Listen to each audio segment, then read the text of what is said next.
ये जो पौधे हम अभी लगा रहे हैं ये हमारे शीतकाल तक रहेंगे।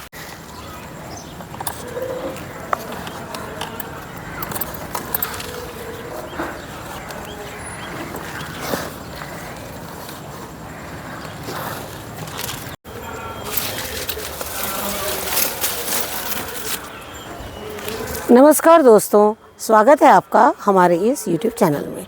दोस्तों, जैसे कि आप देख रहे हैं इस वक्त हम गलगले के पौधे के सामने खड़े हुए हैं और हम उसकी हार्वेस्टिंग जो है वो कर रहे हैं।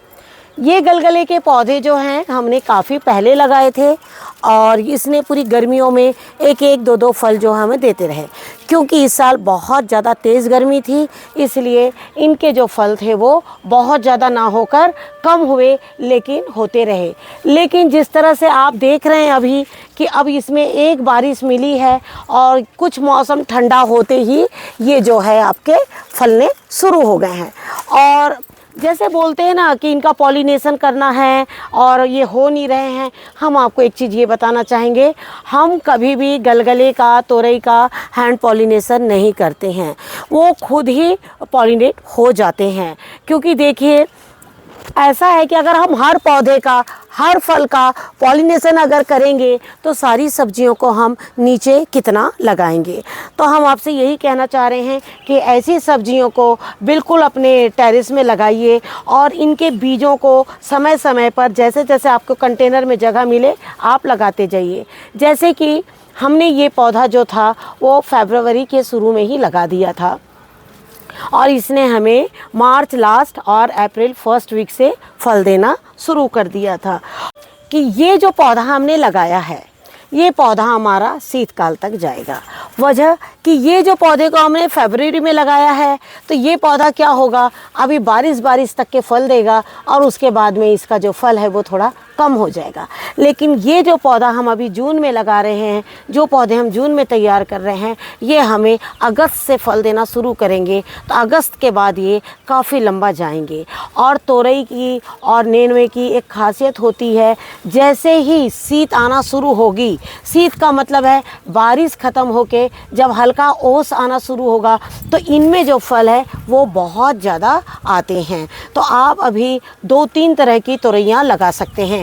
एक छोटी तोरई जो झुक्कों में फलती है, एक वो बड़ी तोरई रिग गार्ड जिसमें लाइनिंग होती है, और एक सफ़ेद नेनुआ जो हम लगाए हैं इस वक्त, अभी नर्सरी तैयार किए हैं, वो नर्सरी को हम जल्द ही बड़े पॉट में लगाने वाले हैं।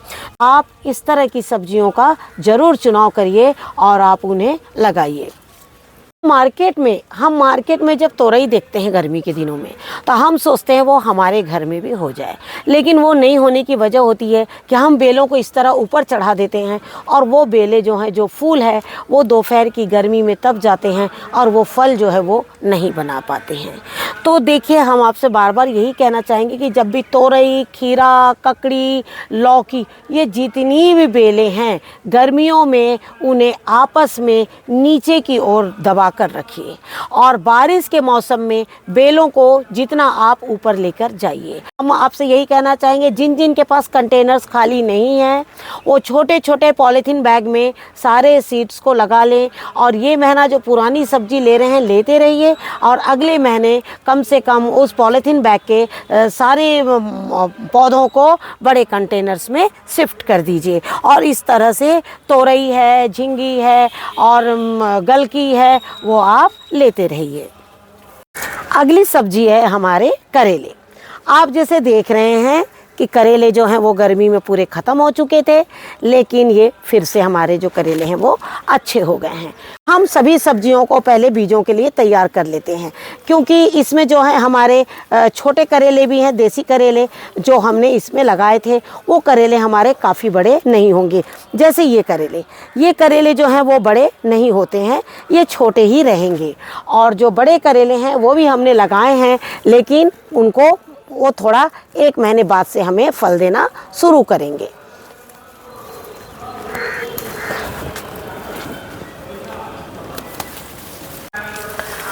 करेला एक ऐसा फल है ना जो इतना छुप कर फलता है कि उसको आपको बिल्कुल ढूंढ के निकालना पड़ेगा। और हमने आपसे जैसे कहा कि ये करेले जो हैं हमारे देसी और वो छोटे वाले करेले हैं, अब ये मार्केट में भी बहुत कम मिलेंगे आपको। ज़्यादातर करेले जो हैं वो बाज़ार में बड़े ही करेले मिलते हैं, लेकिन लोकल मार्केट से आपको ये करेले जो है वो मिल जाते हैं बीज। देख रहे हैं कि इसमें जो है हमारे काफ़ी छोटे छोटे जो हैं वो करेले आए हुए हैं। लेकिन एक चीज़ हम आपको ये भी बताना चाहेंगे कि करेला जो है मौसम को देखते हुए बहुत जल्दी रंग बदलता है। अगर बहुत तेज़ गर्मी है तब भी ये बहुत नहीं फलेगा, और बहुत ज़्यादा ठंड है तब भी ये नहीं फलेगा। लेकिन रहेगी बात कीड़ों की, तो आप इस पर भी छिड़काव करते रहिए और खाद इनमें ज़रूर डालिए, और खाद डालने से ही आपके करेले जो हैं वो काफ़ी अच्छे हो जाएंगे। और आपको ये बताना चाहेंगे कि जैसे हमने ये बीज देखिए पकाया है, ये क्वेश्चन हमारे पास बहुत बार आ चुका है कि गर्मी के बीज, सर्दी के बीज जो भी है अलग होते हैं क्या। ये देखिए हमने ये करेला पका दिया है और इन्हीं बीज को हम अब फिर से लगा देंगे। जैसे आप देख रहे हैं कि ये देखिए ये टब बिल्कुल टूटा हुआ है, लेकिन हमने देखे इसमें बैगनों को लगा दिया है, और जो बैगन है वो हमारे इसमें तैयार हो रहे हैं। बैगन, भिंडी, ये सब की हार्वेस्टिंग हम बहुत ज़्यादा करते हैं, और ये हमारे टेरेस में बहुत ज़्यादा होते भी हैं। लेकिन हम ऐसी सब्जियां हम बहुत ज़्यादा टेरेस में लगाते हैं जो बहुत इजी तरीके से, आसानी से हो जाए। जैसे हमने आपसे कहा था, हम जिस भी सब्ज़ी की हार्वेस्टिंग करेंगे और वही सब्जियां जो है इन महीनों में लगाई जाएगी। जो सब्ज़ी हम फरवरी के महीने में लगाते हैं और वही सब्ज़ी हम अभी जून में भी फर्स्ट वीक में लगाते हैं। इसके अलावा कुछ बीज हमारे ऐसे हैं जो जून लास्ट वीक में लगाए जाएंगे, वो हमारे पूरे दूसरे बीज होंगे। लेकिन अभी जो हम तोरई है, झींगी है, लौकी है, करेला है, ये सारे जो हमने सीड्स ग्रो किए थे या जिन्होंने सीड्स ग्रो नहीं किया है, वो अभी भी डायरेक्ट कंटेनर में भी सीड्स लगा सकते हैं। अगर कंटेनर खाली नहीं है तो आप इस तरह से लगाकर उन्हें 1 महीने के लिए भी छोड़ सकते हैं। वो थोड़ा थोड़ा पानी दीजिएगा, उनका ग्रोथ ज़्यादा नहीं होगा। लेकिन जैसे ही आप एक बड़े कंटेनर में सीड्स को पौधे को लगाइएगा और वो बहुत जल्दी ग्रोथ करेगा। लेकिन हम आपसे बार बार एक चीज़ ये बताना चाहते हैं कि आप जब भी पौधे को लगाइए तो शाम के टाइम पे लगाइए, जिससे कि आपका पौधा जो है वो दूसरे दिन बिल्कुल स्वस्थ रह जाए। और देखिए, ये देखिए इस तरह से ये सारी जड़ें बनी हुई है। अब हम क्या करेंगे, इसको इस तरह से यहाँ पर लगा देंगे। मिट्टी कभी भी आप पहले से ही तैयार करके रखिए, जिससे कि आपके पौधे को कोई परेशानी ना हो। मैं इतने बड़े कंटेनर में 2 सीड्स अपने लगा रही हूँ, और इस तरह से इसमें देखिए मैंने मिट्टी को लगा दिया है। अब हम इसमें बस थोड़ा हल्का सा पानी डाल देंगे, क्योंकि हमारी मिट्टी ऑलरेडी यहाँ पर गीली है। तो इस तरह से आप अपने पौधे जो हैं वो लगाते जाइए। आप जैसे देख रहे हैं, बेल वाली सब्जियों के लिए अगर आपको जो आपके कंटेनर है बहुत ज़्यादा चौड़े ना हो फिर भी चल जाएंगे, लेकिन इनकी जो डेप्थ है थोड़ी सी होनी चाहिए, जिससे कि हम इसमें समय समय पर खाद पानी देते रहें और इनकी जड़ों को एहसास हो कि अभी हम काफ़ी नीचे जा सकते हैं। हमने ये जो कंटेनर में मिट्टी डाली है, और ये हमने आपको पहले ही बताया है कई बार कि इसकी मिट्टी हमको किस तरह से आपको तैयार करनी है। तोरई, नेनुआ, ये सारी जो सब्जियां होती है, इन्हें जो है मिट्टियों में हमेशा एक नमी बनी रहनी चाहिए। अगर आपकी सब्जियों में इस तरह की बेलों में अगर नमी बनी है तो वो काफ़ी अच्छे ग्रोथ करते हैं।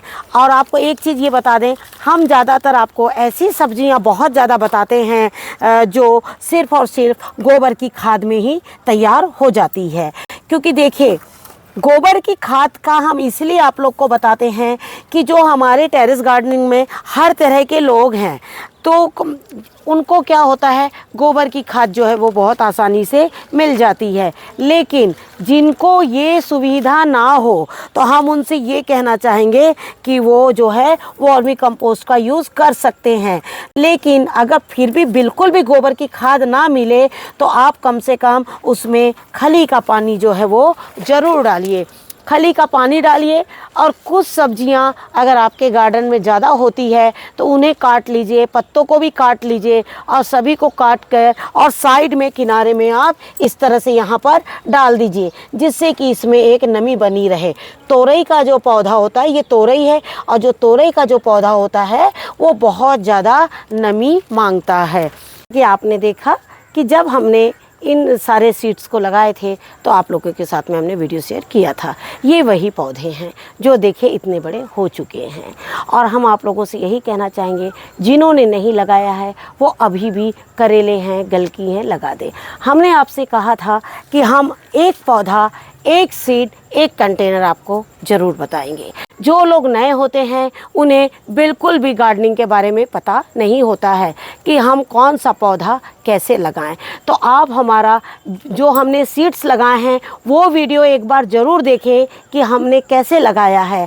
और जब उस वीडियो को देखने के बाद जो ये पौधा हमारा ग्रोथ किया है उसके बाद हम आपको बता रहे हैं कि इन पौधों को आपको कैसे लगाना है। तो ये देखिए, जब आप पॉलीथीन बैग से निकालेंगे तो इस तरह से इसमें जड़ें आ जाएगी, लेकिन पॉलीथीन बैग से बहुत आसानी से निकल जाती हैं। तो इस तरह से आप देख रहे हैं मैंने एक पौधा लगा दिया।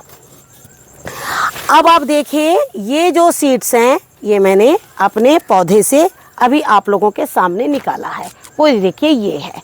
अब देखिए ये देखिए इस तरह से इसमें जो है वो हमारे सीड्स लगे हुए हैं। ये देखिए इस तरह से। अब हम इन्हें क्या करेंगे, ये देखिए इन सीड्स को अच्छी तरह से पोंछ के इसमें से मैंने रेड पार्ट जो है वो निकाल लिया है। और ये देखिए एक, और ये हो गया 2, और इस तरह से मैं इसमें वापस 2 सीड और लगा दूंगी। इससे क्या हो जाएगा, ये सीड हमारे तुरंत निकल जाएंगे। निकलने की वजह क्या है, वो सीड जो है मैंने पौधे में ही छोड़ दिया और इनके बड़ा होने के बाद ये 15 से 20 दिन उसी पौधे में पक कर और लटकते रहे हैं, जिससे कि सीड जो है वो पूरी तरह से मैच्योर हो गए हैं। और वो सीड हो ही नहीं सकता है कि कभी भी ग्रो नहीं करेंगे। आप अपने घर में इसी तरह से अपने गार्डन में बीजों को तैयार करते जाइए और बिल्कुल लगाते जाइए। तो इस तरह से बीजों को आप बनाते जाइए और पौधे जो हैं वो लगाते जाइए। अब बाकी बीजों को मैं वापस तैयार करके रख दे रही हूँ। तो जैसे कि आपने देखा कि हमने भिंडी निकाली, भिंडी के सीड्स बताए, तोरई गलकी निकाली, गलकी के पौधे हमने आपको बताया कैसे लगाना है। बैगन पे ऑलरेडी हमने एक वीडियो बना दिया है और साथ में आपको करेले के बारे में बताया कि करेले का पौधा अगर बड़ा हो गया तो कैसे लगाएं, उसी पौधे से सीड्स कैसे तैयार करें और उनको वापस आप लगा सकते हैं। और अगर आपने इसके पहले सीड्स तैयार नहीं किए हैं तो अभी भी आप जाइए मार्केट से लीजिए और अभी आपके पास काफ़ी टाइम है और आप लगाते रहिए और इसी तरह सब्जियां अपने गार्डन से लेते रहिए। आशा करती हूँ आपको आज का ये वीडियो ज़रूर पसंद आएगा और पसंद आए तो उसे लाइक और शेयर कीजिए और हमारे चैनल पे जाके उसे सब्सक्राइब ज़रूर कीजिए। और आपके कोई भी सवाल हो तो आप हमसे ज़रूर पूछ सकते हैं। Thank you very much. नमस्कार। जय हिंद, जय भारत।